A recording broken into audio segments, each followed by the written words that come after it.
जय हिंद मेरे प्यारे बच्चों।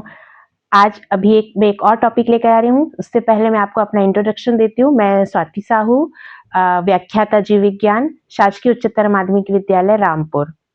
मैं आपको यहाँ पर एक 5 अंक के क्वेश्चन के बारे में बता रही हूँ, जिसको आपको किस तरह से लिखना है, क्योंकि अभी ये बहुत आया है, प्री बोर्ड में भी आया था, लेकिन बच्चे उसको लिखने का तरीका ही सही नहीं था और उसके कारण वो गलत कर रहे हैं, उनको नंबर कम मिला है। तो यहाँ देखेंगे, वो प्रश्न है, निम्न रोगों के रोग कारक के नाम व संचरण के तरीके लिखिए। तो यहाँ पर देखिए, आपको कुछ रोग दिए गए हैं, लिखा हुआ है यहाँ पे मलेरिया, अमेबियासिस, फाइलेरिया, दाद और निमोनिया। ये 5 रोग हैं। तो आपको सबसे पहले उसका रोग कारक लिखना है और उसके संचरण का तरीका लिखना है। रोग कारक का मतलब होता है कि वह किससे होता है, तो आपको उस सूक्ष्म जीव या उस कारक के नाम लिखना है केवल, और उसके बाद संचरण के तरीके लिखना है। तो संचरण के तरीके में वह किस प्रकार से किसी मनुष्य को हो जाता है वो रोग, या संक्रमित होता है मनुष्य उस रोग से, उसके उसके संबंध में वहां पर लिखना है। तो इसमें क्या करेंगे आप, जैसे कि ये मलेरिया है, तो आप चाहेंगे तो ऐसे पहला नंबर डाल के फिर मलेरिया लिख के फिर उसके रोग कारक संचरण के तरीके ऐसा लिख सकते हैं, या फिर इस तरह से भी आप लिख सकते हैं, कॉलम बना के पहले लिख लिया रोग का नाम, फिर रोग कारक और फिर संचरण के तरीके। तो पहला है, क्या दिया है, पहला मलेरिया, तो उसका रोग कारक क्या है, प्लाज्मोडियम। तो आपको केवल प्लाज्मोडियम ही लिखना है, आप और एक्स्ट्रा फैल्सीपेराउन तो इसमें मत जाइए, केवल प्लाज्मोडियम लिख दीजिए। कई बच्चे यहाँ पर क्या केवल प्रोटोजोआ लिख देते हैं, तो यदि आप प्रोटोजोआ लिखेंगे तो आपको नंबर नहीं मिलेगा। आपको पर्टिकुलर किस प्रोटोजोआ से होता है ये आपको लिखना है।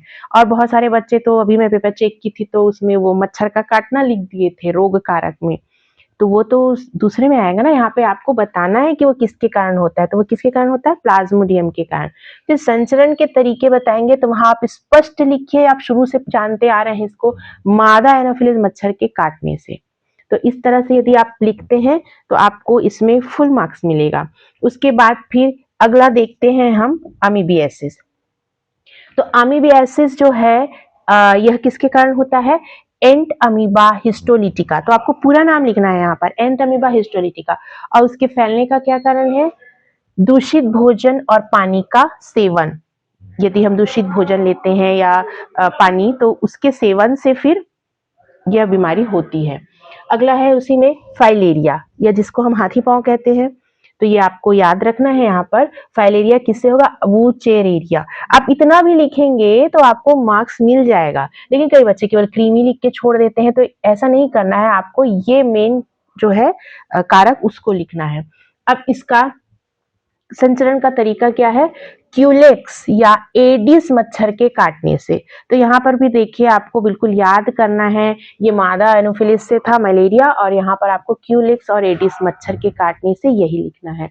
अगला है दाद, कॉमन है ये, और इसके लिए आप कवक लिखेंगे या फिर सीधे जैसे माइक्रोस्पोरम, ये आपके लिए ज्यादा सरल है, माइक्रोस्पोरम ऐसा लिख देंगे, इससे होता है दाद। और संचरण का तरीका क्या होगा, संक्रमित व्यक्ति जानवर से सीधा संपर्क, या फिर दूषित सतह। दूषित सतह मतलब जो रोगी व्यक्ति है, जिस तौलिए को प्रयोग में लाता है, कपड़ा है, या जिस स्थान पे वो बैठा है, यदि वहां पर यदि कोई स्वस्थ व्यक्ति उसके संपर्क में आता है तो उसको यह रोग हो जाता है। उसके लास्ट है निमोनिया। निमोनिया जो है वह होता है स्ट्रेप्टोकोकस निमोनी से, ठीक है। तो यहाँ पर आपको ये पूरा नाम लिखना है, यहाँ पर स्ट्रेप्टोकोकस निमोनी से ही होगा यह। और इसके लिए इसके संचरण के तरीके हैं, वायु जनित बूंदे सबसे आम तरीका। वायु जनित बूंदे मतलब जब संक्रमित व्यक्ति खांसता है या छींकता है तो ड्रॉपलेट्स निकलते हैं उसके नाक से, मुंह से, और वो यदि किसी स्वस्थ व्यक्ति के शरीर में यदि पहुंच जाए तो वह व्यक्ति भी निमोनिया से संक्रमित हो जाता है, क्योंकि उसमें वो जीवाणु होते हैं, ये जीवाणु जनित है ना। देखिए यहाँ पर आप ये भी कर सकते हैं, जैसे कि ये प्रोटोजोआ से होने वाला रोग है, या जीवाणु से होने वाला रोग है, या कवक से होने वाला रोग है। कभी कभी यह पहले यह 1 नंबर में भी आता था क्वेश्चन इस प्रकार का।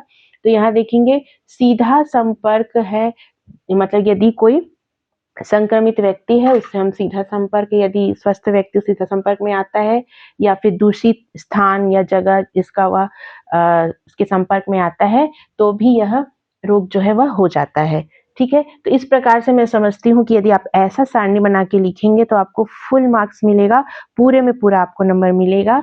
और यह जो है हमारा आपको यदि और कहीं पे तकलीफ आप इसको रिवर्स करके देख लेंगे और लिख लेंगे। ओके।